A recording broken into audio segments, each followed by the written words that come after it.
মানুষ যখন শুধু নিজের জন্য নয়, সমাজের জন্য বাঁচে, তখন সে হয়ে ওঠে একটি অনুপ্রেরণার নাম। আজ আমরা জানব এমন একজন মানুষকে, যিনি কর্মে, সততায় আর ভালোবাসায় গড়েছেন এক অনন্য অধ্যায়। তিনি আবু ইউসুফ ভূঁইয়া। কুমিল্লার নাঙ্গলকোট উপজেলার জোড্ডা পূর্ব ইউনিয়নের দক্ষিণ শ্রীহাস্য গ্রামে জন্ম নেওয়া আবু ইউসুফ ভূঁইয়া এক সম্ভ্রান্ত মুসলিম পরিবারের সন্তান।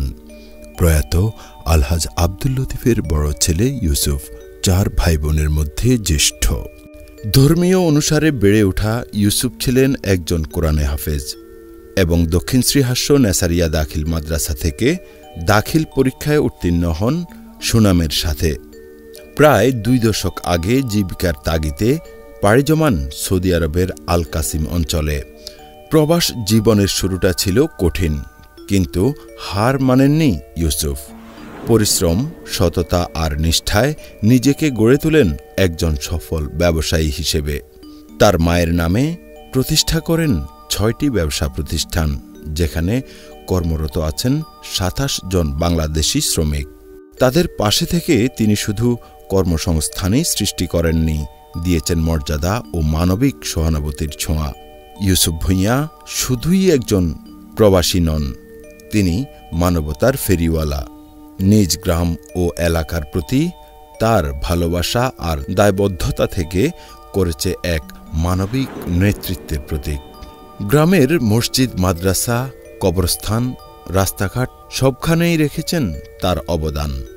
শুধু আর্থিক সহায়তা নয়, তিনি নিজে থেকে সমস্যা দেখেন, অনুভব করেন এবং কাজ শুরু করেন দ্রুততম সময়ের মধ্যেই। নিজ গ্রামের এবং নিজ শিক্ষা প্রতিষ্ঠান দক্ষিণ শ্রীহাস্য নেসারিয়া দাখিল মাদ্রাসার জরাজীর্ণ ভবন ও ঝুঁকিপূর্ণ শ্রেণীকক্ষে পাঠদান নিয়ে দেশের শীর্ষস্থানীয় গণমাধ্যমে সংবাদ প্রকাশ হলে বিষয়টি ইউসুফ ভূঁইয়ার নজরে আসে। তিনি ঘোষণা দেন নতুন ভবনের।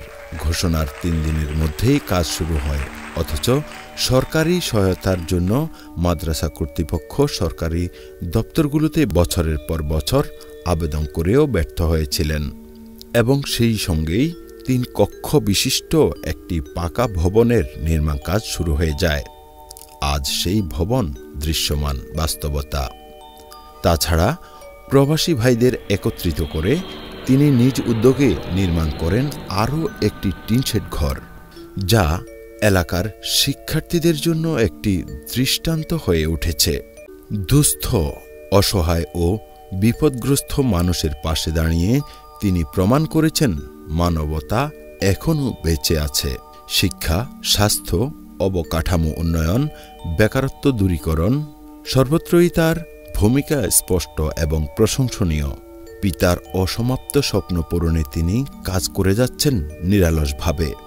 বিশেষ করে এলাকার শিক্ষা ব্যবস্থার উন্নয়নে রেখেছেন অগ্রগণ্য অবদান। তিনি বলেন, আমার সামর্থ্য অনুযায়ী আমি সবসময় এলাকার মানুষের পাশে থাকতে চাই। শিক্ষা, স্বাস্থ্য ও উন্নয়নমূলক যে কোনো প্রয়োজনে আমার দরজা সব সময় খোলা থাকবে। তার এই অবদান ও মানবিক কর্মকাণ্ডে এলাকাবাসী গর্বিত ও কৃতজ্ঞ। এলাকাবাসী তার সুস্থতা ও দীর্ঘায়ু কামনা করেছেন অকুষ্ঠ শ্রদ্ধা ও ভালোবাসায়। আবু ইউসুফ ভূঁইয়া একটি নাম নয়, এক অনুপ্রেরণার আলো। তিনি ভালোবাসা, সেবা আর মানবিক এক জীবন্ত দৃষ্টান্ত। সকল সংবাদ সবার আগে দেখতে চোখ রাখুন বর্তমান টিভির ফেসবুক পেজ ও ইউটিউব চ্যানেলে।